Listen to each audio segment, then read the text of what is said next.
چې هیر مې نشي صرف په دې خیال د محمد، چې هیر مې نشي صرف په دې خیال د محمد، لیکلې مې نامه ده په رومال د محمد.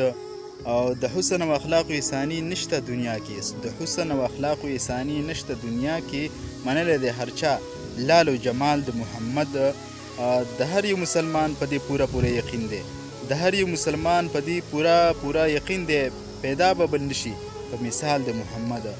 او دشمن له به یې هم غوښته دعا د هدایت، دشمن له به یې هم غوښته دعا د هدایت، منلی دی هر چا دغه کمال د محمد.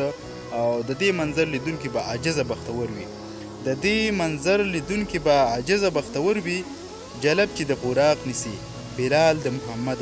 دا شعرونه د عاجز صاحب دي، زید الرحمن عاجز صاحب، او د مفتی مولانا نورالدین صاحب هغې ته دغه عرض کړی و چې تاسو شاعري وکړئ، خو شاعري باید داسې وکړئ چې تاسو د حضور علیه السلام د هغه په حسن او اخلاقو باندې داسې شاعري وکړئ چې الله پاک او د حضور علیه السلام شفاعت تاسو نصیب شي.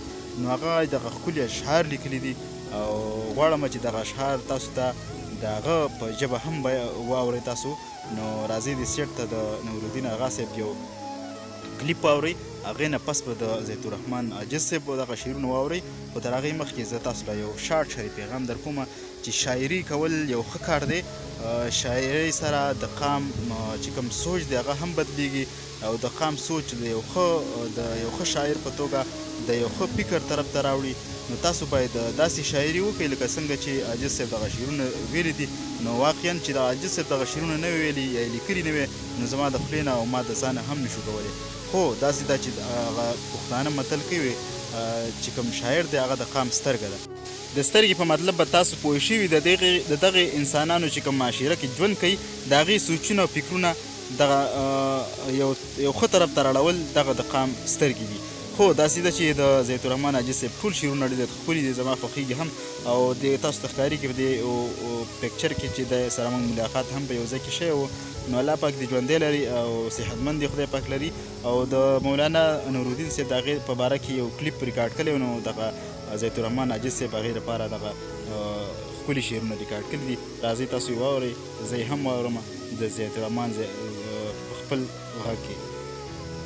زید الرحمن عاجز ته به وایي د محمد رسول الله پر ختم نبوت باندې اشعار ووایه، دا به ستا د پیغمبر علیه الصلاة والسلام د سپارښت و شفاعت سبب و ذریعه وګرځي. سلامونه او احترامات مولانا صاحب د خوږو خبرو دیدار او قربان او ستاسو پیغام په سر سترګو او د حضور د نامې نظار او قربان دغه شعرونه چې هیر مې نشي صرف په دې خیال د محمد، چې هیر مې نشي صرف په دې خیال د محمد، لیکلې مې نامه ده په رومال د محمد. د حسن او اخلاقو یې ثاني نشته دنیا کې، د حسن او اخلاقو یې ثاني نشته دنیا کې، منلی د هر چا جلال جمال د محمد. د هر یو مسلمان په دې پوره یقین دی، د هر یو مسلمان په دې پوره یقین دی، پیدا به نشي بل څوک په مثال د محمد. دښمن له به یې هم غوښته دعا د هدایت، دښمن له به یې هم غوښته دعا د هدایت، منلی د هر چا دغه کمال د محمد.